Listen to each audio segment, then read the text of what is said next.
Jerry Kaifetz is the president of Omega Chemical and the author of 8 Christian books.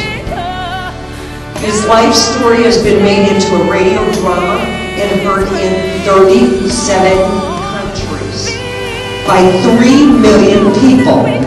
How nice is it for Jerry to come up? He is a former columnist for the Post-Review and the NWI Times. He is an ordained minister with a PhD in theology and an outspoken conservative. Believe me, outspoken. And once a professional skier. And he is my good friend, Randy's good friend. And so we welcome you. Come on,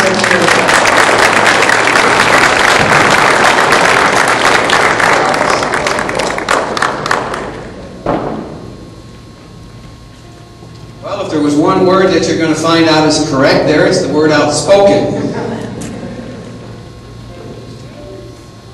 I used to live on a beautiful island. I've traveled a lot around the world. I was born in Paris, France. My father was in the military there. My mother was the first war bride. My father's unit was the recipient of 2 Bronze Stars, and I was born shortly after that. And in my travels, I just mentioned I lived on a beautiful island in the Caribbean. Very nice place. But I find myself tonight on another beautiful island. An island of political sanity. And I want to thank you islanders. I want to thank you islanders for that fresh breeze of representative government that I feel tonight blowing from this troubled sea. This breeze of representative government has a lot to do with why we're here. It has a lot to do with what animates this lady, Faith, and Randy, and it has to do with one of the elements of the Tea Party platform, and it's right here, accountable representation. And you know, I never thought in my wildest dreams, from my elementary school civics and government class to my other classes in college, that I would be standing before a group of Americans telling us that we need to make sure that we always have representative government. Because that's what our country was founded on. And here we are finding that representative government, true representative government, government where the will of the people actually matters, is under siege. I listened to the national anthem tonight a little while ago, and I was stirred as I always was, but I noticed a phrase in that song. An interesting phrase, because it's something you don't find in a lot of songs. It's a question. It's a phrase with a question mark after it. And that question was, doth this banner yet wave? Doth this banner yet wave? It was a question that Francis Scott Key asked, and it's a question that we need to ask tonight. Is this banner always going to wave? Well, I have a question for you. If the will of the present administration and those of like mind is executed, if they have their way, that banner will not wave someday, because they are not for true representative government, and that's not an opinion. All you have to do is watch what they've done. Watch how they have ignored the will of the American people again and again and again and again, and said, you don't matter.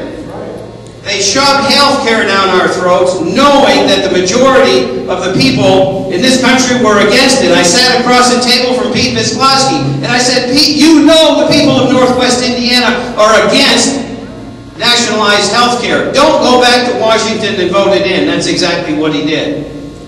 Does he deserve to be reelected? No! Does somebody's faithfulness to a union telling them how they ought to vote supersede the rights and the best interest of the people of Northwest Indiana? I don't think so. I don't think so. The so-called progressives are going against the grain of the American people, the political grain. That word progressives is an interesting word. If I go back to the position and the philosophy and what made the hearts of the founding fathers beat, that was a pretty good political philosophy, wasn't it? Do we need to progress from that? No. Was there anything anything wrong with that political philosophy? Then why do we need to progress from that? I don't understand that.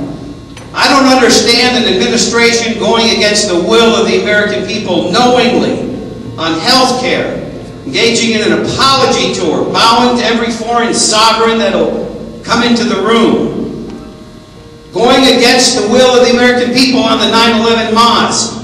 I don't understand the president of my country being the chairman of Chrysler and GM. That one just got by me. Maybe somebody could explain to me how that happened. I don't understand people telling me that we can build prosperity on debt. I don't understand that. Having a lot of credit cards does not equal wealth for a person or for the federal government. And I began to look at all of these things. I began to look, and I began to see a pattern coming out of Washington. And I began to look at not just the micro view. Okay, we do have a problem with our borders. The government of the United States is supposed to uphold this document, the Constitution. And that Constitution says that they're supposed to protect the American people, but they've left the back door open. Is that protection? I don't understand that. I don't understand how we've gotten to that place. But I began to see a pattern. And I began to look at not just the issues that we're talking about here, not just the micro view, but I began to look at the broader pattern. And then it came to me.